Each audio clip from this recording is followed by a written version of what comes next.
Hi, I'm John Hayes, host of How to Buy a Franchise Show, and I podcast and blog at howtobuyafranchise.com. I teach lots of seminars and webinars, as many of you know, and I get lots of questions from people, and I'm taking some time to answer some of those questions. So one of the questions says that I want to buy a franchise. I'm financially qualified for many.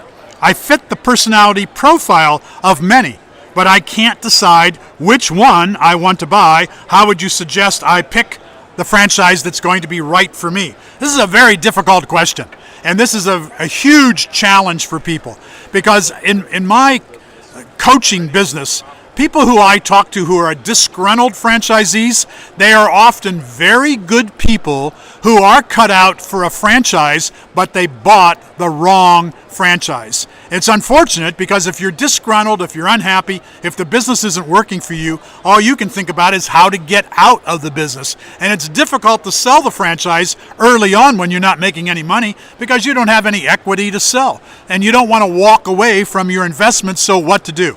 Which all says that it's very important to make sure that when you do invest in a franchise, you are going to invest in one that makes sense for you and your personality. You've got to take the time to figure this out. First of all, I recommend that you go through a personality profile. I like the DISC personality profile, at least initially. And throughout my website, throughout my books, I lead people to a DISC personality link that is absolutely free. You take the personality profile. I'll be happy to give you some feedback about your profile and the type of franchise that makes sense for you. And I may recommend that you go to a more sophisticated type of personality profile. Then I recommend that once you know about yourself, then you talk to existing franchisees and compare notes. What skills do you have, and are those the skills that they have? And can you put them to good work in a franchise? Whatever you do, don't buy a franchise emotionally. Don't buy it just because you think you got a great passion for it and because you think you can afford it. And if a franchisor is strong-arming you to buy it, run, because those are going to be the wrong reasons. You got to make sure you are a good fit. One of the tenets that I teach about franchising: know thyself, because the franchisor might not. Very important. So I got another question here asking, royalties? Are you serious? I gave you most of my life savings up front, and you're going to take X% of gross sales? What are you doing with this money?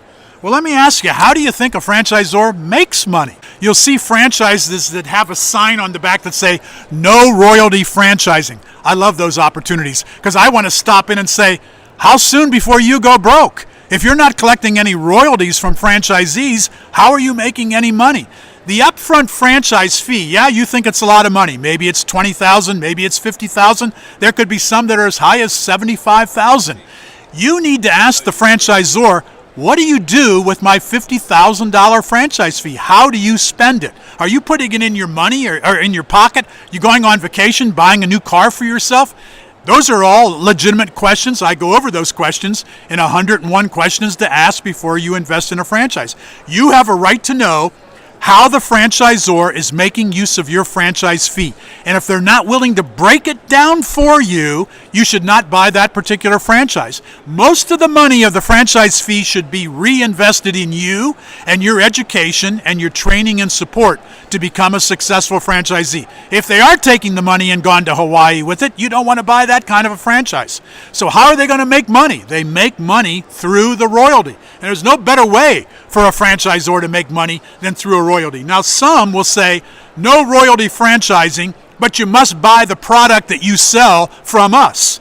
Well, come on. Now, we're not stupid. You're building into the sale of the product your royalty. And it might be higher than 4%, 5%, 16%. You don't know what that royalty is. And again, unless they break it out for you, and if they're not willing to, I would not do business with that franchisor. So yes, royalties are essential. They're necessary. It's a way that a good franchisor makes money. And over a period of time, if a franchisor has been in business for 3, 5, 20 years, if they're not making money from the royalty flow, you want to be very careful of investing in that kind of a franchise, because they need to sell franchises. You want to buy from a franchisor who does not need to sell franchises, because when they need to sell franchises, they're more likely to be desperate and more likely to make some bad decisions that ultimately will impact the franchise network, which means it negatively impacts you, the franchisee. This is John Hayes, host of the How to Buy a Franchise show. Thank you for tuning in.